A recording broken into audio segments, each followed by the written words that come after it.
a big one. This is a big one. Definitely at this point, by far the most expensive Airbnb I've ever purchased by a factor of 6. And by the way, just before we get too far into it, today's video is brought to you by Netgear, but a little bit more on them later. I think at this point, the most expensive Airbnb I've ever purchased is $500,000 or $600,000, and the house I'm about to buy is $3.25 million. So yeah, it's a big one.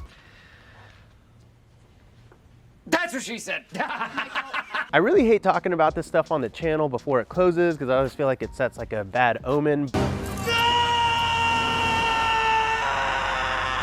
But I think the Robuilt channel is all about my journey. Like, I don't want to just show you the perfect stuff. Like when I did the Destin house not too long ago, I made the whole video and I talked about my philosophy and I ran you through the numbers. I did all that kind of stuff. And then before I posted that video, like a day or two before I posted it, it fell out of escrow. And I just told you that. I told you that at the end of the video because this did fall out of escrow. Everything is a journey in real estate and Airbnb. So that's what I want to talk about this today. So if this doesn't go through, of course I'm going to tell you that because that's part of my journey. It's not always perfect. In fact, most of the time, it's always really quite imperfect. So a little backstory as to why I'm going from like $500,000 to like 3 million plus on a property. At the end of the day, for me, I have hit kind of my financial goals. I hit a lot of them last year, and so money is not as important as it used to be. I'm rich. I mean, it's still important, obviously, but for me, what's significantly more important is time. And when you don't have as much time as you used to, but you got more money, then what you got to do is use your money to buy back your time. And so the way that this is actually going to be applying for me as an Airbnb investor is I've really got just a finite amount of properties that I can invest in. And that's just because I don't have as much time as I used to. So I got to make every single purchase count. But now I want to talk about how this deal even came together. So I'm partnering on this deal with my good friend, David Green. Your host of the Bigger Pockets podcast. And his time is also very valuable. And when we went back and forth on like what we wanted to invest in, we both wanted to get a property that's going to be high revenue and just less time. The less you do, the more you do. And at the end of the day, I can go and buy 10 $300,000 houses, or I can just buy one $3 million house, and it's the same amount of work for the most part. I mean, maybe there's a little bit more work involved with that, but it's certainly not the same amount of work involved with managing 10 houses. I feel like I've graduated both in income, experience, knowledge, know-how, nimbleism. Is that a word? Put the definition right here. That's actually, you're practicing nimbleism right now. Okay, so before we get into the nuts and bolts of this deal, let's take a quick moment to talk about today's sponsor, Netgear.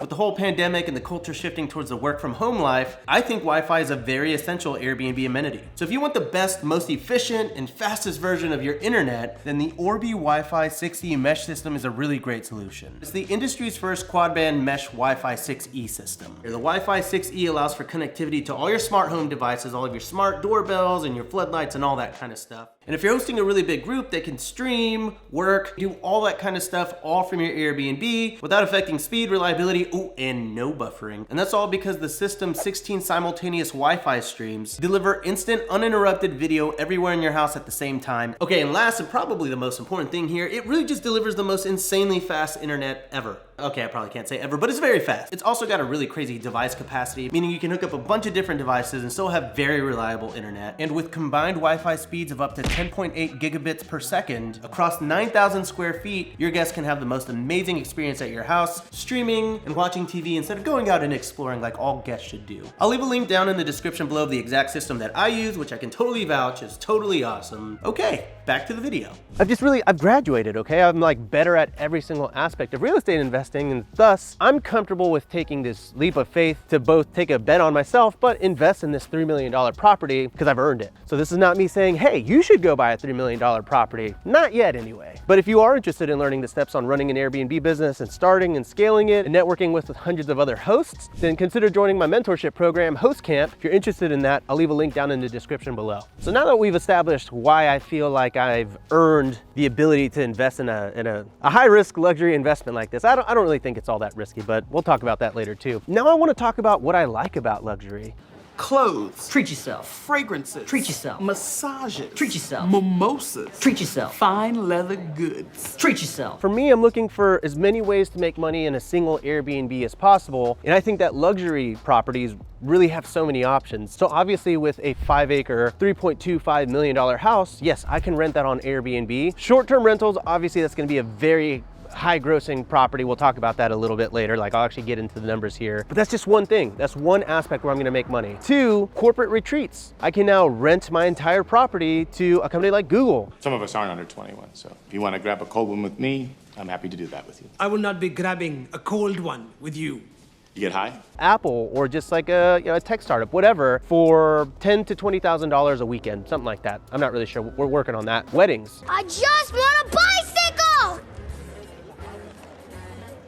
Why are you yelling at me? Again, it's a beautiful property in the Spanish mansion, a spansion, that I can charge a lot of money for a weekend for an event out there. Mastermind retreats. This is one that I plan on heavying up this year. Me and David have the Rob Mob and his audience come out.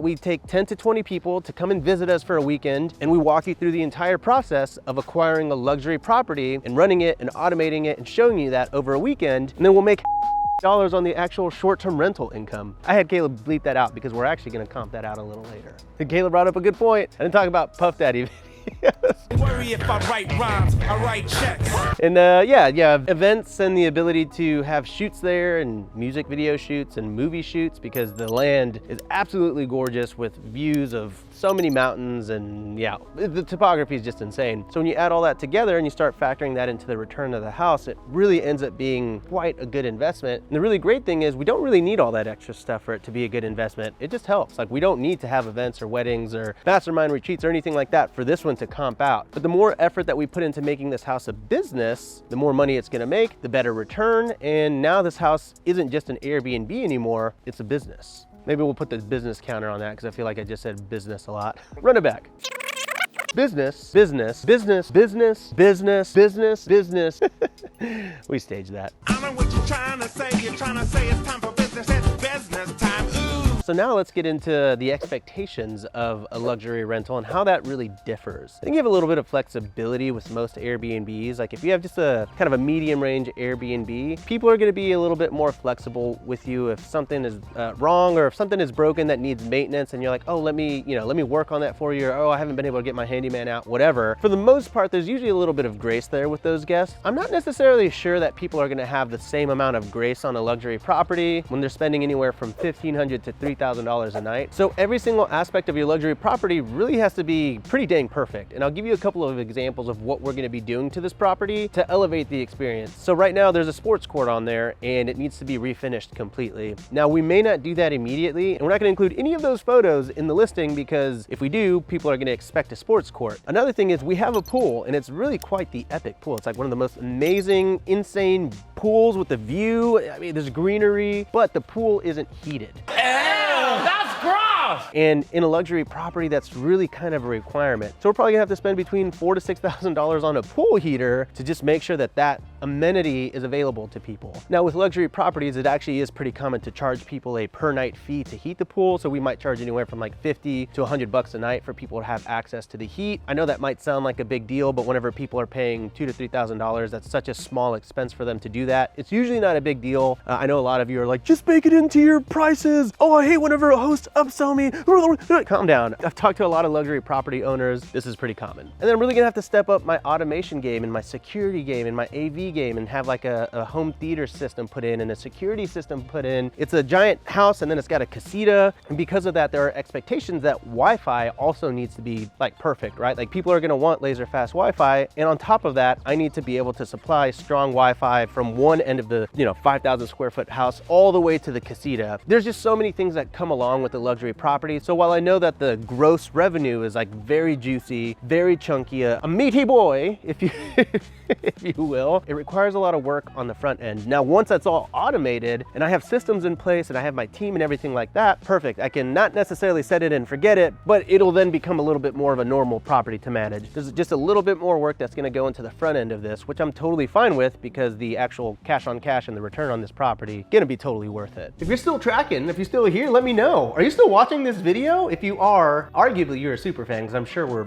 very far into this at this point. Okay, so this property is well over 5,000 square feet, and it is a 8.5. It's giant. It is a giant place. So if you jump into AirDNA, they don't even have a 7-bedroom as an option. Like, I'm actually maxed out on both of these at 6+ bedrooms, 6+ bathrooms, and we do plan on hosting over 20 people here because there aren't a lot of places in this market that can do that. So when you do that and you max it out, it actually comes out to $481,000 of gross revenue. Now, I like to always play around and see, for example, like say it was a 5.4, how much would that property gross? At a 5.4, it still says 482. See if it was like a 4-bedroom. That honestly seems a little high to me. So I like to just sort of gauge my comps here. What is AirDNA gonna say? And then when you go to a 4-bedroom, it drops down dramatically to 124,000. So we'll go back to 5. What does a 5.3 bring us? 143. So it really does start climbing up there once you start adding those extra bathrooms. Now remember, we're at a 7, 8.5. So just with that alone, I genuinely believe that we're gonna go well over this $482,000 figure. Let's see what we're at officially here. So 481. So we know that for the most part, that's a very good starting point. And then we can actually see the top comparison properties here. And you can see my competitors here, like this one, the potential is 523, 278 on the low end, but see, they're only a 6, 5.5. But if we're really trying to look at apples to apples here, this is a 7-bedroom, 5.5 bath. That's $591,000 of potential revenue. And that's what they would make if they were listing the entire year.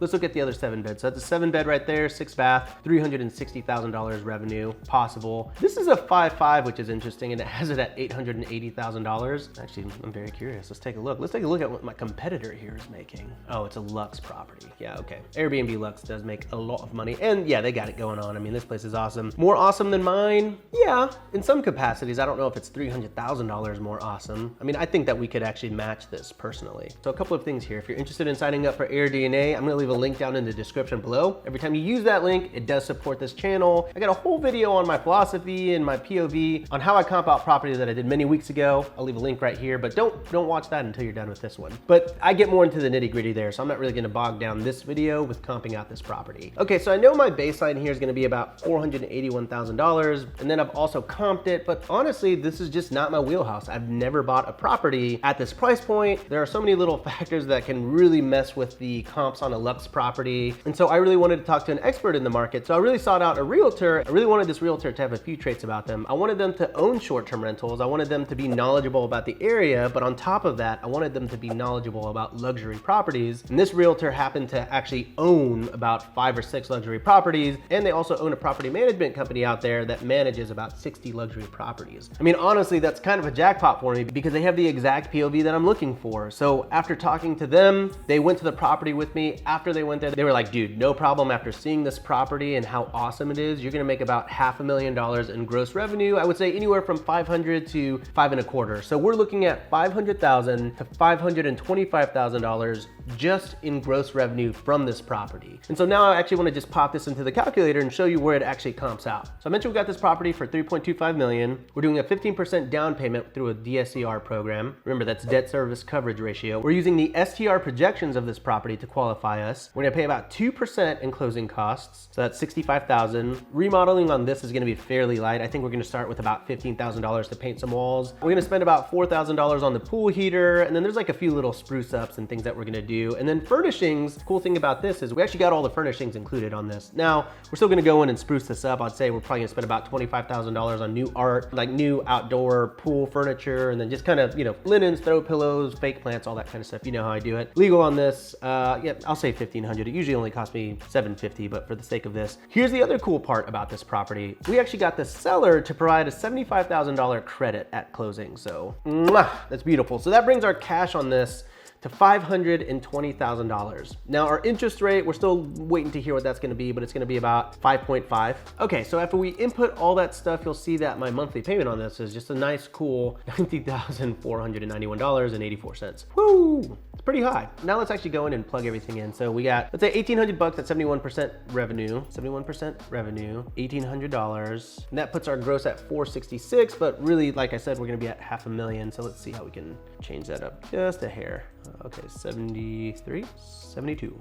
Okay, so that puts our revenue close enough at $499 here. Maintenance costs, I've got that at 5%. That's gonna include a lot of the servicing that we got going here. Now, one thing that my realtor pointed out was that he's like, you should probably bake in a lot more for your utilities. So our utilities on this, I think we had closer to $20,000. We're still fine tuning some of that. And I'm self-managing this, so charging our partnership 7% on this. So that means our operating profit prior to distributions will be $153,720, bringing our cash on cash return to 29.45%. I'm pretty good with that. That means that we're gonna be paid back on this in 40 months. So just over 3 years, we'll make back our investment. And on top of that, now let's start getting into that super interesting territory. So we're just gonna say that this is 500,000. Let's just say that from events, corporate retreats, masterminds, weddings, all that kind of stuff. Let's say that we pull in an additional $100,000 from that. We'll change our gross here to 600,000. Now our return is 46.81%, a 2-year payback. Now that's really on the low end. I think we're gonna be closer to 200,000, maybe even $250,000. So now let's see what that number looks like. So on this property, if we grow $700,000, it's a 64% return. We're paid back in 18 months, so in a year and a half. And then if we hit what I'm hoping for, which is $750,000, then our return becomes a 72.67%, a payback in 16.5 months. So in a year and 3 months, this $522,000 figure will be returned to our pocket, and we'll then use it to go and buy another property. Now, obviously that's shooting for the moon. We're not gonna get into all of the nitty gritty because this is YouTube and I'll probably clicked away by now. But conceptually, this is what I'm going for. A 72%, I mean, yes, that is awesome. But remember, if we go back to what I said, the $499, this return is still at 29.45%. That's amazing. That's 3 times more than what you're gonna get out of the stock market on an average year. Or if you're getting a 10% on a long-term rental, that's 3 times that. So I'm good with that. Even if this was a 20%, I would be fine with that too. I'll take a 20% on a $3.25 million house over a 40% on a $300,000 house any day of the week. And that's it. What are your thoughts? What are your questions on this? What are your projections? Like, what do you think I'll make on this property? Give me your guess and let me know down below. What do you think this property will gross, A, on Airbnb, but B, as a whole? And 1 year from now, whoever is the closest to this, I'll give you a reward with, I'll reward you with something else. But yeah, I guess that's pretty much it. If you're interested in investing with me, I'll leave a link in the description for you. Or if you just want to start your Airbnb business, don't forget that Host Camp is officially open for enrollment. So I'll also leave a link for you down below. And thanks again to Netgear for making this video possible. Anyway, that's it. I'll catch you on the next episode of Robuilt. Don't forget to like and subscribe, and I'll catch you later. See ya.